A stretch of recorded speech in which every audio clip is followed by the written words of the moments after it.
प्यारे बच्चों, आप सभी का बहुत बहुत वेलकम ए ऑनलाइन सॉल्यूशन में। कैसे हो? तो ये आज आपका चैप्टर फर्स्ट है संस्कृत का। बहुत ही बेहतरीन से हमें इसको पढ़ना होगा, समझना होगा। तो चैप्टर जो फर्स्ट संस्कृत का है उसका नाम है मंगलम। मंगलम चैप्टर है और इसको हम लोग पढ़ेंगे, है ना। संस्कृत का जो पहला चैप्टर है, अगर किसी बच्चों को संस्कृत नहीं पता है तो ध्यान से समझेंगे तो आपको अच्छे से समझ में आ जाएगा। और आपको एक बात और बता दूं, संस्कृत कोई हार्ड सब्जेक्ट नहीं है। जैसे उर्दू सब्जेक्ट होता है ना, वैसे संस्कृत होता है। तो आप, और दूसरी बात क्या है कि संस्कृत हिंदी से बहुत टैली करता है, क्योंकि संस्कृत से हिंदी निकल के आया है। और आपके एग्जाम में जो प्रश्न पूछते हैं ना, वो संस्कृत का ही क्वेश्चन हिंदी में कन्वर्ट रहता है। तो आप हल्का से भी संस्कृत जान जाइएगा ना, बस चैप्टर पढ़ाने टाइम में, तो आपका इजी है, संस्कृत का काम हो जाएगा। ठीक है ना। तो चलिए हम लोग चैप्टर फर्स्ट पढ़ते हैं। और इस चैप्टर फर्स्ट में जो मंगलम है, इसमें क्या क्या बातें बताई गई हैं, हम इसको एक क्या बोलते हैं, डिटेल्स इसमें पढ़ते हैं। क्वेश्चन आंसर अगली वीडियो में हम लोग करेंगे, ठीक है ना। तो इस वीडियो में हम लोग मंगलम के बारे में पढ़ने वाले हैं। मंगलम जो चैप्टर है उपनिषद से लिया गया है, ठीक है ना। उपनिषद से इस चैप्टर को लिया गया है। अब देखिए इस चैप्टर के रचनाकार कौन है। सबसे पहले बात तो ये समझना कि इस चैप्टर के लेखक कौन है। एग्जाम में सवाल आएगा, प्रश्न पूछा जाएगा कि मंगलम चैप्टर के मंगलम के लेखक कौन है, तो बोलेंगे महर्षि वेदव्यास। कौन है? महर्षि वेदव्यास इसके लेखक है। तो छोटी छोटी बातें आपको ध्यान से देखना है, ताकि उसका ऑब्जेक्टिव में बहुत काम आएगा, ठीक है। इसके अलावा फिर मैंने और भी यहाँ पे बहुत छोटी छोटी बातें रखा है। देखो रामायण आपने पढ़ा होगा, जैसे मंगलम के बारे में समझ में आ गया। तो मंगलम जो लिया गया किससे? मंगलम देखिए लिया गया है उपनिषद से। अब मंगलम जो पाठ के लेखक अपने पढ़ा महर्षि वेदव्यास। इस तरह से बहुत सारी किताबें हैं, बहुत सारी पुस्तकें जो बहुत हिंदू समाज में, हिंदू धर्म में बहुत ऊंचा दर्जा उसको दिया गया है, ठीक है ना। तो जैसे रामायण आपने पढ़ा होगा रामायण के बारे में, है ना। तो रामायण के लेखक कौन है भाई? तो याद करेंगे महर्षि वाल्मीकि। कौन है? महर्षि वाल्मीकि साहब जो है रामायण के लेखक हुए। फिर है महाभारत के लेखक कौन है? तो वेद व्यास जी महाभारत के लेखक हैं, ठीक है। ये तो आपको याद होना ही चाहिए, क्योंकि एग्जाम में क्वेश्चन इससे बनते हैं ऑब्जेक्टिव में। फिर बात करते हैं कि भाई वेदों की संख्या कितनी है, ये आपको याद होना चाहिए। वेदों की संख्या कितनी है? 4 वेद है, ऋग्वेद, यजुर्वेद, सामवेद, अथर्ववेद। सबसे पुरानी पुस्तक के बारे में बताया गया, वेद 4 होते हैं, ऋग्वेद, सामवेद, यजुर्वेद, अथर्ववेद, 4 वेद हैं। आपको याद करना है, वेदों की संख्या 4 होती है ना। वेदों का लेखक कौन है? चारों वेदों का लेखक बोला गया तो महर्षि वेदव्यास है ना, जो महाभारत के लेखक है। वही जो वेद व्यास जो है वेदों का लेखक है। तो हिंदू धर्म में सबसे पवित्र, सबसे बेहतर किताब जो मानी जाती है वो वेद है ना। आगे है वेदों के अंत में क्या है? उपनिषद है। वेदों के अंत में जो बातें बताई गई, उपनिषद मतलब क्या हमें करना चाहिए, क्या उपदेश दिया गया है वेदों के अंत में। और उपनिषद कितने हैं? टोटल 108 उपनिषद है, ये भी आपको याद करना है। जिसमें खास खास कौन है? प्रसिद्ध उपनिषद कौन है? 10 से 11 जो है प्रसिद्ध उपनिषद है। और पुराण, ये भी क्वेश्चन बना एग्जाम में कि पुराणों की संख्या कितनी है? 18 जो है पुराण है, ठीक है ना। ये छोटी छोटी सी बातें संस्कृत जानने वाले के हर बच्चों के दिमाग में होना चाहिए, छोटी छोटी बातें, ठीक है ना। उपनिषद कितने हैं? हाँ हो गया ना। उपनिषद टोटल 108 है, प्रसिद्ध उपनिषद 10 से 11 है, और पुराणों की संख्या जो है 18 है। वेदांग कितने हैं? वेदांग जो है 6 है। ये आपको इतना याद होना चाहिए। कुछ और बात मैंने लिख के लाया है कि मंगलम जो पाठ है एक पदात्मक रूप है। जैसे आपने हिंदी में पढ़ा ना, गद खंड पद खंड होता है ना, गधांश पदांश। गधांश में होता है क्या? हाँ, गधांश में गधांश और पदांश। तो गधांश में जो कविता वाला जो चैप्टर होता है, जिसमें लाइन बाय लाइन लिखा रहता है ना। और पदांश जो होता है उसमें जो है चैप्टर होता है। तो ये कैसा है? ये पदात्मक रूप है, ठीक है, पदात्मक रूप है। और मंत्र किसमें? इस चैप्टर में कितने मंत्र है? मंगलम पाठ में कितने मंत्र हैं? तो 5 मंत्र के बारे में बताया गया है। ये भी आपको एग्जाम में पूछा है कि मंगलम में कितने मंत्र हैं, तो बोलेंगे 5 मंत्र हैं। 4 उपनिषद से लिया गया। ये जो मंत्र है टोटल 4 उपनिषद से लिया गया। 5 मंत्र है, एक उपनिषद से 2 मंत्र लिया गया। आगे आपको हम बता देंगे कि कौन सा मंत्र किस उपनिषद से लिया गया है, ठीक है ना। अब आपको इतना तो नॉलेज होना चाहिए, बेसिक नॉलेज। अगर आप संस्कृत पढ़ने जा रहे हैं तो इतना तो नॉलेज आपके पास होना चाहिए। अब भाई देखिए कुछ बातें हैं इंपॉर्टेंट जो हमें जानने की बहुत ज़्यादा ज़रूरत है। इस पाठ में टोटल कितने मंत्र हो गए? 5 मंत्र हो गए। देखिए ईशावास्य, कठोपनिषद, मतलब उपनिषद का ही आप बात आएंगे। ईशावास्य उपनिषद, कठोपनिषद, मुंडकोपनिषद और श्वेताश्वतर, इन उपनिषद से संकलित है। इन चारों उपनिषद से लिया गया है, 5 मंत्र, ठीक है ना। ये मंत्र जो है मंगलाचरण के रूप में पाठनीय है ना। मंगलाचरण क्या होता है, जिसमें जीवन कैसे मंगल हो, मंगल मतलब अच्छी बातें कैसे हमें सीखने को मिले जीवन में, हम खुश कैसे रहें, हम किसी से प्रार्थना कैसे करते हैं भगवान से, वो सारी बातें बताई गई हैं। उपनिषद पढ़ने से परमात्मा के प्रति श्रद्धा बढ़ती है ना। उपनिषद जब पढ़िएगा तो परमात्मा यानी कि भगवान गॉड के प्रति आपका श्रद्धा, आपका जो आस्था जो है बढ़ेगा। ओके, और कुछ और महत्वपूर्ण बातें हैं। उपनिषद पढ़ने से होगा क्या, आपका सवाल आएगा सर उपनिषद पढ़ेंगे क्या होगा। देखिए, तो उपनिषद पढ़ने से आध्यात्मिक ज्ञान पाने की इच्छा बढ़ती है भाई, की मतलब जो एजुकेशन जो हासिल करने जो ज्ञान हासिल करने का इच्छा बढ़ेगा आपका पढ़ने के बाद, है ना। उपनिषद विभिन्न वेदों से संबंधित होते हैं। उपनिषद वैदिक साहित्य के अंतिम भाग में दर्शन शास्त्र के सिद्धांत को प्रकट करते हैं। सर्वत्र परम पुरुष परमात्मा की महिमा का गुणगाई की जाती है। तो सर्वत्र परम पुरुष कौन है, परमात्मा। इस दुनिया में सबसे बड़े ओहदा किसका है, परमात्मा का, जिसको बोलते हैं गॉड, भगवान, परमात्मा, ईश्वर, ठीक है। उपनिषद क्या है, एक सवाल आएगा सर उपनिषद है क्या, क्या होता है उपनिषद। तो उपनिषद में प्राचीन वैदिक ग्रंथ है। उपनिषद एक ग्रंथ है, एक किताब है, पुस्तक जो प्राचीन समय के हैं, और जिसमें परम सत्य की बातें बताई गई है, आत्मा की बातें की गई है, जीवन का उद्देश्य क्या है ना। जिसे बोलेंगे परम सत्य, मतलब इस दुनिया में सत्य जो सच्ची बातें होती है वो क्या है। आत्मा के बारे में बताया कि हमारा आत्मा क्या होता है। जो जब समझ जाएंगे कि आत्मा क्या होता है तो भाई आप एक अच्छे इंसान बन जाएंगे। फिर जीवन का उद्देश्य क्या है, हम इस दुनिया में क्यों आए हैं, हमारा उद्देश्य क्या है। केवल पैसे कमाना उद्देश्य है, केवल काम करना उद्देश्य है ना, या केवल भगवान की पूजा ही करते रहना उद्देश्य है, क्या उद्देश्य है। जब आप इसको पढ़ोगे तो पता चलेगा। ज्ञान के गहरे रहस्य बताए गए। तो उस उपनिषद में एक तो प्राचीन किताबें हैं, और इसमें परम सत्य, आत्मा, जीवन का उद्देश्य, ज्ञान के गहरे रहस्य के बारे में बात की गई है। दूसरे शब्द में बोला जाए भाई, उपनिषद जब शुरू में पढ़ाया जाता था तो लोग पहले जो है ना गुरु के पास बैठकर प्राप्त किया जाता था। तो उपनिषद अगर अलग शब्द में बोला जाए कि गुरु के पास बैठकर गुरु जो समझाते थे ना, उसको उपनिषद। जैसे देखिए एक मिसाल, आप स्टडी कर रहे हैं, जैसे मान लीजिए कि आपके पास किताब है, पुस्तक है, किताब को पढ़ लिए, कोई कविता है, मान लीजिए कोई कहानी है, ठीक है ना, कोई कहानी आपने पढ़ लिया, आपने पढ़ा, लेकिन आप जितना पढ़े उतना समझ में आ गया जहाँ तक हुआ।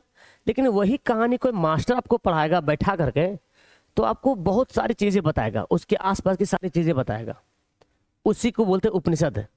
तो गुरु के पास बैठकर प्राप्त किया जाने वाला ज्ञान उपनिषद कहलाता है। वही ज्ञान उपनिषद कहलाया, उसी को किताबों में लिखा गया, ठीक है ना। तो ये उपनिषद है। अब है हमारा चैप्टर, शुरू करते हैं उपनिषद के बारे में। तो सबसे पहले है उपनिषद के बारे में। उपनिषद है क्या, वैदिक वाङ्मयस्य अंतिमे भागे दर्शन शास्त्र सिद्धांताम्न प्रकटयन्ति सर्वत्र परम पुरुष परमात्मना महिमा प्रधानतया गीते। अब यहाँ पे उपनिषद में क्या है, वैदिक मार्ग है। यहाँ पे देखिए हिंदी में लिख दिया हूँ ताकि अच्छा समझ में आएगा कि उपनिषद वेदों का अंतिम भाग है, जिसमें दर्शन शास्त्र के सिद्धांत बताए गए हैं, है ना। परमात्मा की महिमा का वर्णन किया गया है इस चैप्टर में, परमात्मा की महिमा का वर्णन किया गया है ना। परम पुरुष परमात्मना महिमा प्रधानतया गीते, इससे उपनिषद में परमात्मा की जो गीत गाई गई है। तेन परमात्मना जगत व्याप्त मनुष्य शासित चास्ति, ठीक है। सा एवं सर्वेशा तपसम परम लक्ष्यम आस्मिन पाठे परमात्मा प्रस, है ना। परम क्या है भाई, परमात्मा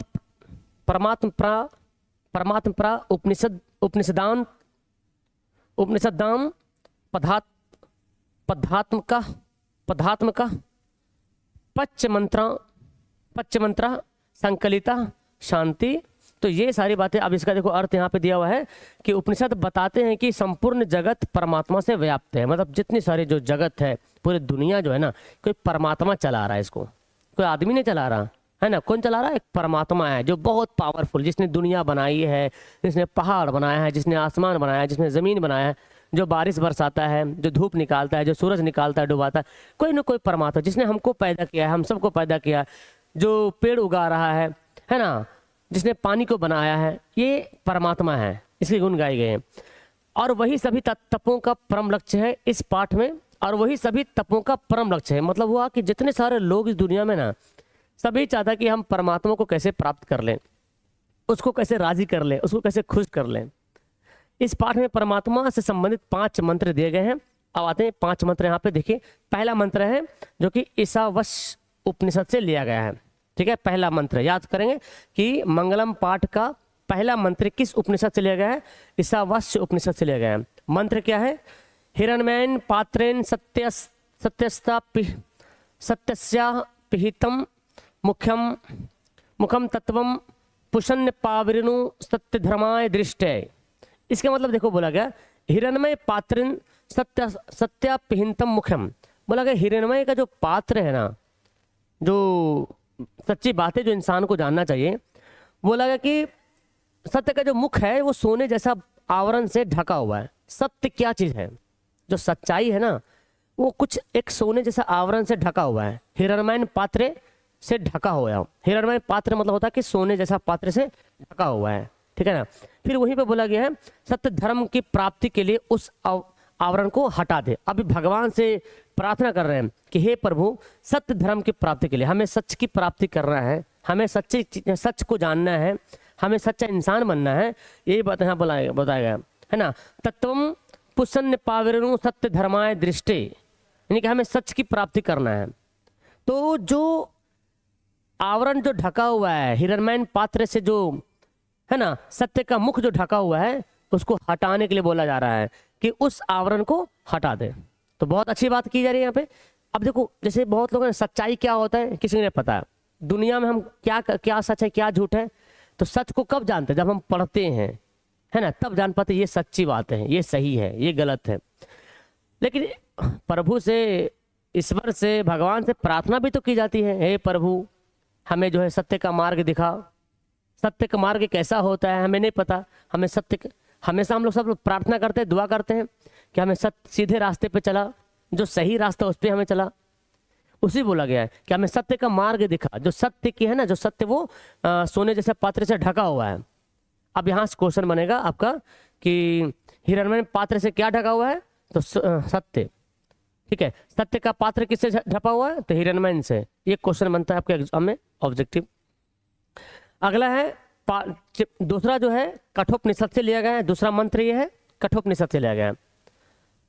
अनोर्नियन महतो महीयान परमास आत्मस्य जंतोर्निहितो गुहायाम, है ना। ये बोलते अनोर्नियन महतो महीयानम आत्मस्य जंतोर्निहितो गुहायाम। अब यहाँ पे फिर प्रार्थना किया जा रहा है भगवान से, ईश्वर से, कि जो महतो महीयान, जो सबसे महान है। क्या है सबसे महान? इस दुनिया में सबसे महान क्या है? आत्मा, है ना।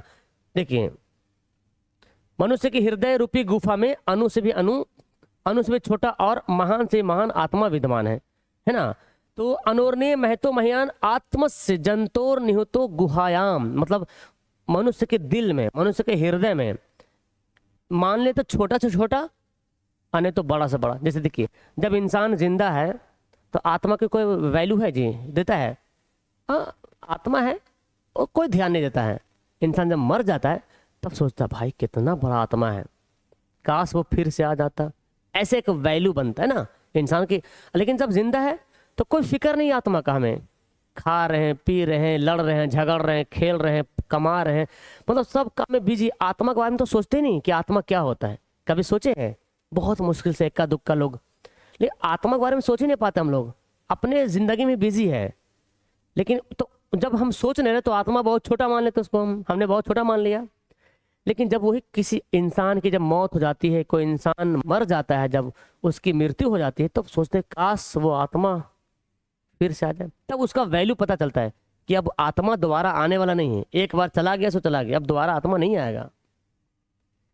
तो मान ले तो छोटा छोटा आत्मा है तो बहुत छोटा, और नहीं तो बहुत बड़ा, है ना।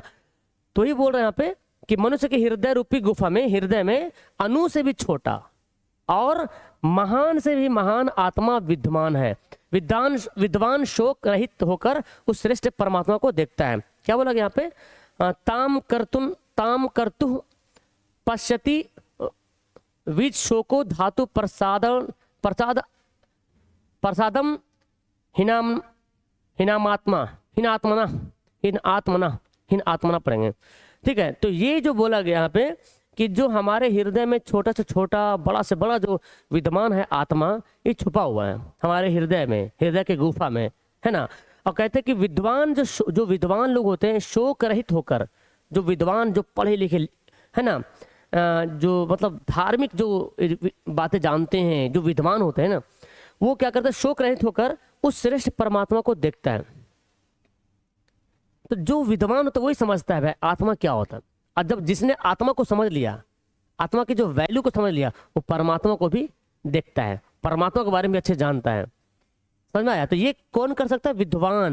विद्वान लोग ही आत्मा को देख पाता है। ठीक है ना, आत्मा और उसको परमात्मा को।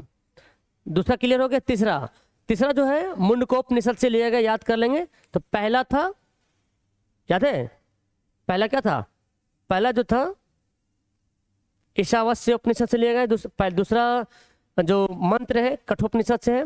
तीसरा जो मंत्र है मुंडकोपनिषद से लिया गया है।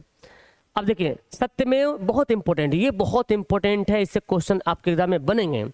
सत्यमेव जयते नानिर्तन सत्येन पंथा विततो देवयाना। अभी बोलेंगे सत्यमेव जयते, कि सत्य की जीत होती है ना। नानिर्तन सत्येन, और जो असत्य होते हैं उसकी जीत नहीं होती है ना। यहाँ पे हिंदी से बताएगा कि सत्य की जीत होती है, ना कि असत्य की। जीत हमेशा सत्य को होती है, इसलिए बोलते हैं ना, हर धर्म में बताया गया भाई सच्चे के साथ खड़ा रहो। झूठ आपको बदनाम कर सकता है, आपको मार भी सकता है ना। झूठ आपको कत्ल भी करा सकता है, झूठ आपको बर्बाद भी कर सकता है, लेकिन जीत सच्चे की होगी, एक दिन जीत तो होगी। तो याद करेंगे कि जीत किसकी होती है? सत्य की जीत होती है, असत्य की हार होती है, असत्य की जीत नहीं होती है। सत्य से ही देवलोक का रास्ता खुलता है। यहाँ बोला गया है यना कर्म अंतवृषो हैप्त कामा यत्र तत् सतस्य परम निधानम। ये जो है मंत्र बता रहा है कि सत्य से ही देवलोक का रास्ता खुलता है। देवलोक कहते हैं जहां देव रहते हैं। आप इसको एज ए स्वर्ग भी बोल सकते हैं कि सत्य से ही अगर आप स्वर्ग जाना चाहते हैं तो आपको किस रास्ते पे चलना होगा? सत्य के रास्ते पे चलना पड़ेगा, है ना। तब जहां पे देवलोक रहते हैं, देवलोक का रास्ता खुलता है। कहता है कि तब सभी जो ऋषि मुनि होते हैं, जिस तरह से जो अपने अपने धर्म में जो ऋषि मुनि होते हैं, लोग सत्य के मार्ग पर चलकर देवलोक को प्राप्त कर लेते हैं।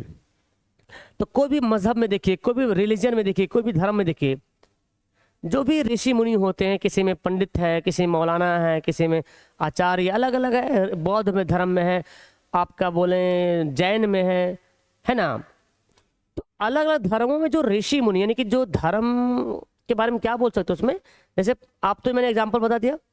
हिंदू धर्म की बात करें तो पंडित जो पूजा पाठ करा रहे हैं, जो एक उससे भी बढ़ के ऋषि मुनि होते हैं, जो जिसको दुनिया के मोह माया से कोई मतलब नहीं है ना। कि देवलोक को अगर प्राप्त करना है, अगर स्वर्ग को प्राप्त करना है, तो दुनिया के मोह माया से दूर होना पड़ेगा। और हम लोग के पास की बात है नहीं।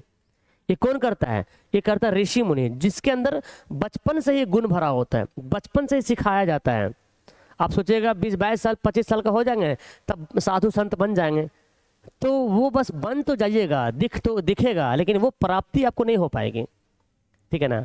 लेकिन जो असल में जो ऋषि मुनि होते हैं, असल में जो दुनिया के मोह माया से दूर होता है ना, जो भगवान की, ईश्वर की जो केवल बातें करते हैं, तो वो लोग जो है सत्य को प्राप्त करते हैं और सत्य के रास्ते पे चलते हैं, सीधे रास्ते पे चलते हैं। झूठे उसको पसंद नहीं है और वो देवलोक को प्राप्त करते हैं, ठीक है।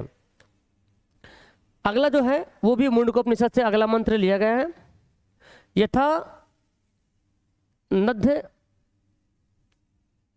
यथा नदा सतंद अस्यंदमानः समुद्रे समुद्रे अस्तन गच्छन्ति नाम रूपे विहाय। अब ये बोला गया है कि जो समुंदर होते, जो नदी होते, ये नद है, नदी बोला गया इसको, नदी। जो नदी होते, नदी देखते बहते बहते बहते क्या होता है, एक समुंदर में आके मिल जाती है। जब समुंदर में नहीं मिली थी ना तो उसका नाम नदी था, है कि नहीं? नदी, आपके एरिया में नदी होता है, अलग अलग नदी है, तो जब नदी बह रही है तो उसका नाम हम नदी बोले। लेकिन जैसे सभी नदी का पानी एक जगह इकट्ठा हो गया, समुद्र में मिल गया, तो नदी का नाम रूप खत्म। वही बोलते हैं कि नदियां क्या होती है, अपना नाम रूप छोड़ देती है और समुद्र में जाके मिल जाती हैं। वैसे इंसान के बारे में बताया गया है, देखिए यहाँ पे बताया गया, जैसे नदियां अपना वास्तविक नाम और रूप को छोड़कर समुद्र में मिल जाती है, उसी प्रकार सभी विद्वान पुरुष जो है ना, तथा विद्वान नाम रूपाद विमुक्ता प्राप्रम पुष्य मुपैति व्यम, ठीक है ना, दिव्यम।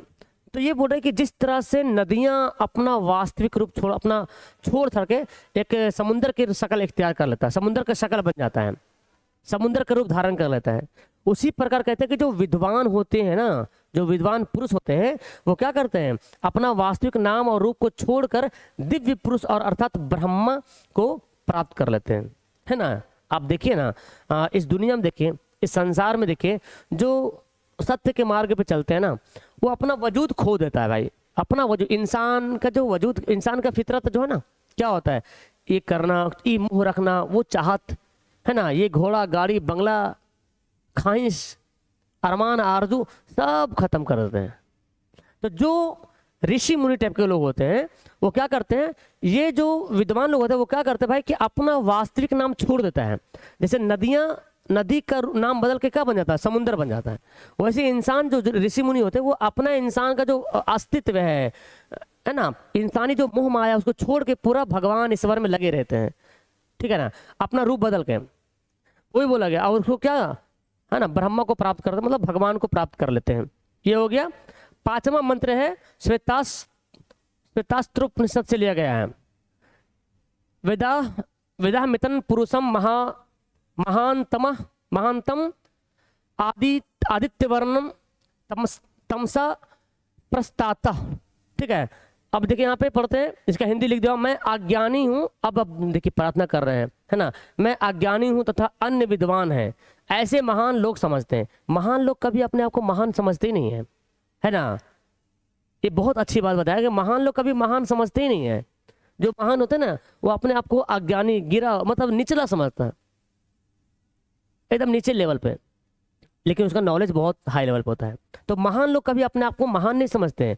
वो क्या समझते हैं कि हम विद्वान कोई और है, हम अज्ञानी हैं, हम कुछ नहीं जानते हैं, अज्ञानी हैं। ये महान लोग का थॉट होता है। और ऐसा समझकर ही मृत्यु को पार कर जाता है, और ऐसे समझते ही मृत्यु को पार कर जाता है। मृत्यु के नाम से वो उनको कुछ डर वर नहीं लगता है, ठीक है ना। वो चाहता है कि मृत्यु आ जाए ताकि और है जल्दी हम भगवान से मिल लें, है ना। वे जानते हैं कि इस संसार रूपी सागर को पार करने का इससे अच्छा मार्ग और कोई नहीं हो सकता है। तो वो जानता है, जो ऋषि मुनि होते हैं, जो विद्वान लोग होते हैं ना, असल में विद्वान वही है, लेकिन अपने आप को विद्वान नहीं मानते। आपने देखा होगा बहुत लोग थोड़ा सा जान गया खूब उछल रहा है, थोड़ा सा नॉलेज हो गया खूब ज्ञान बांट रहा है कि नहीं। और अपने आप को ज्ञान बांटना ठीक है, लेकिन अपने आप को बहुत बड़ा ज्ञानी बताना कि हम ही सब कुछ है भाई, हम ही जो है सो हम ही है, ये गलत है। लेकिन जो विद्वान होते हैं उसके पास ज्ञान भरा भर के होता है, लेकिन वो दिखावा नहीं करते हैं, है ना। जरूरत पे वो लोगों को हेल्प करते, दिखावा नहीं करते हैं।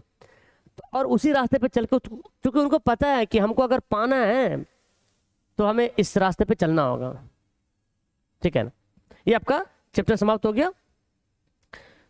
उम्मीद है कि आपको ये चैप्टर समझ में आ गया होगा। अब इससे ऑब्जेक्टिव क्वेश्चन बनेगा, सब्जेक्टिव क्वेश्चन बनेगा। नेक्स्ट वीडियो में हम आपको ऑब्जेक्टिव सब्जेक्टिव सब करवा देंगे। वैसे आपको अगर हमारे बैच में ज्वाइन होना है तो नंबर मैं लिख देता हूँ, ये मोबाइल नंबर है, इस पर कॉन्टेक्ट कर लीजिएगा, और कॉन्टेक्ट करने के बाद हमारे बैच में ज्वाइन हो जाइएगा, ठीक है ना। जहाँ पे आपको math, science, social, Hindi, Sanskrit, English सारा कुछ पढ़ाई कराया जा रहा है। ओके, तो आप लोग इस नंबर पे कॉन्टेक्ट करके हमारे बैच में ज्वाइन हो जाएंगे। PDF, नोट्स, टेस्ट वगैरह, नोट्स वगैरह सारा कुछ आपको अवेलेबल हो जाएगा, ठीक है ना। तो ये वीडियो आपको कैसी लगी मुझे कमेंट एक बार करके जरूर बता दीजिएगा, और नेक्स्ट वीडियो आपको कब चाहिए ये भी कमेंट कर दीजिएगा, ठीक है। बाय।